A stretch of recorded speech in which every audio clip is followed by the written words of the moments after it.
Welcome back to News 46. When critically ill patients are unable to speak for themselves, a family member or close friend is often asked to serve as a surrogate decision maker. Sometimes these surrogates and physicians have different expectations about a patient's prognosis. A new study examined how often this happens and why it happens.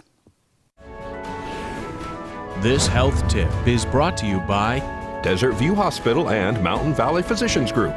Don't put your health on hold. We have time for you. Call us to schedule your appointment. 775-751-7100. Mary Ann Flotty was a loving mother and grandmother. My mom was the kind of mom the whole world needs.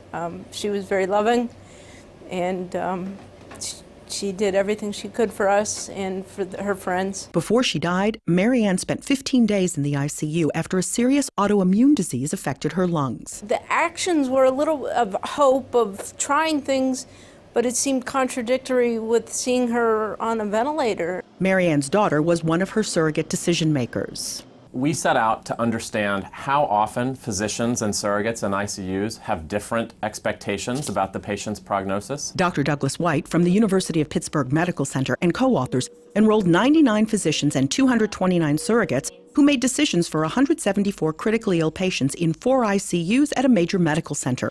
They were interested in discordance, defined as at least a 20% difference between the physicians' and surrogates' expectations about a patient's prognosis. In roughly half the cases, surrogates had substantially more optimistic expectations about prognosis compared to the physicians, and that the physicians' estimates were much more accurate than the surrogates. In almost all cases, surrogates misunderstood physicians' prognostic expectations. In about half of cases, surrogates held systematically different beliefs about the prognosis compared to what they heard from the physicians. Those beliefs most commonly included the need to maintain hope in order to improve the patient's outcome, religious beliefs, and a belief that the patient had unique strengths unknown to the physician that would make the prognosis better. Sometimes clinicians think that all they need to do is to communicate clearly about the patient's prognosis. They may need to explore family members and surrogates' beliefs about prognosis rather than merely conceptualizing their role as conveying the information clearly.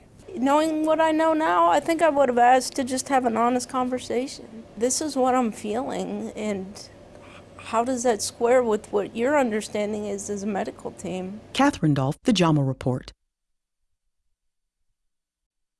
Study authors say that when surrogates have overly optimistic expectations about a prognosis, they tend to choose more aggressive, invasive treatment than they would if they had more accurate expectations. The Nevada Department of Transportation is restricting Highway 160 in Las Vegas to 1 lane in each direction for mill and paving operations. 9 p.m. until 5 a.m. May 24th through the 25th, May 31st and June 1st and 2nd. A flagger operation will be in place, resulting in up to 30-minute delays. Work will begin at the State Route 159 Red Rock Canyon intersection and move west towards mile marker 14. Traffic restrictions are needed as part of a $16.5 million 5-mile-long highway widening from 2 lanes to 4 travel lanes between the Red Rock Road junction and mile marker 16.63. Motorists should use caution while traveling through the work zone. Emergency crews worked a 2-car crash Saturday morning on Belle Vista. A 2-vehicle accident occurred on Belle Vista and Blagg on Saturday morning. Pahrump Valley Fire and Rescue and Nye County Sheriff's deputies arrived on scene to what appears to be a T-bone type collision. One vehicle sustained major damage, the other moderate damage. All occupants declined to be transported to local medical facilities.